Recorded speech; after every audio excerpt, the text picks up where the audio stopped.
t cube plus 2t to the power 4 into 3t square plus 2 into dt মানে t এর সাপেক্ষে integrate করতে হবে এবং পুরোটা ইন্টিগ্রেট করলে আমার কি আসে।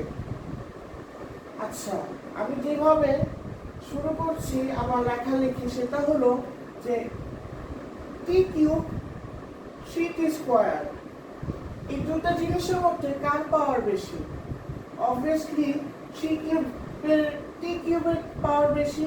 I repeat once again, t cube 3t square, এই দুটোর মধ্যে কার পাওয়ার বেশি? t কিউবের পাওয়ার বেশি। এই কারণে এই পুরো জিনিসটাকে আমি u ধরবো as a part of my substitution. So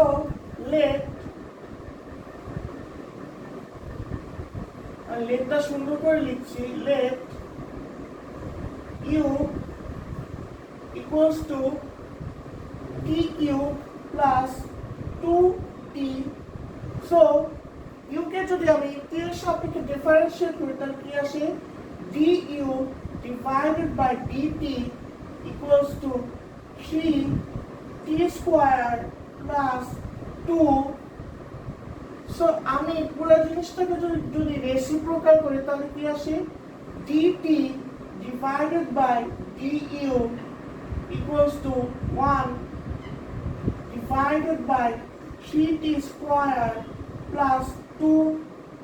তাহলে du কে যদি এই সাইডে নিয়ে আসি তাহলে ফ্র্যাকশনের, I repeat once again, du কে যদি ইকুয়াল টু সাইনের এই সাইডে নিয়ে আসি তাহলে du টা ফ্র্যাকশনের উপরে বসবে, মানে এই সাইডে ফ্র্যাকশনের উপরে বসবে।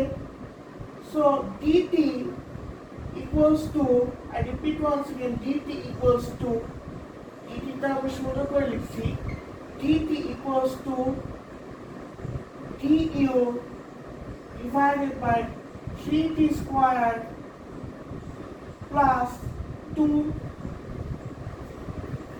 আমি এই সাইডে এলাম এবং ইন্টিগ্রেশনের কাজ আস্তে আস্তে শুরু করে দিচ্ছি। So t cube plus 2t, এই জিনিসটা কি? এই জিনিসটা, পুরো জিনিসটা হলো আমার u। So u to the power 4 into আমি 3t স্কয়ার প্লাস 2, আমি এই জিনিসটাকে আমি একই রকমই রাখলাম, ইন্টু dt জিনিসটা কি? dt জিনিসটা হলো যে du divided by 3t square plus 2. So dt কে আমি du divided by 3t square plus 2 দিয়ে রিপ্লেস করলাম। So u to the power 4 কে আমি u to the power 4 এর জায়গায় রাখলাম। একটা জিনিস আপনারা খেয়াল করে দেখেন যে উপরে 3t square plus 2 আছে, আবার নিচেও 3t square plus 2 আছে। therefore আমি উপরে 3t square plus 2 এবং নিচে 3t square plus 2 কে আমি ক্যান্সেল আউট করতে পারি। therefore পরের স্টেপে আমার কি আসে?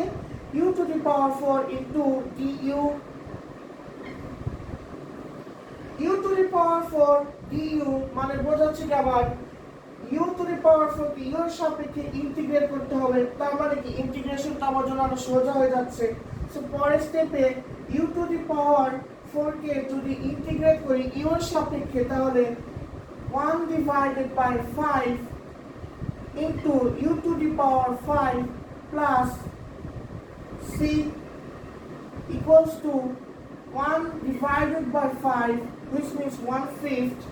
এখন u to the power 5 এই জিনিসটাকে আগে বলি u জিনিসটা কি? u জিনিসটা হলো t কিউব প্লাস 2t।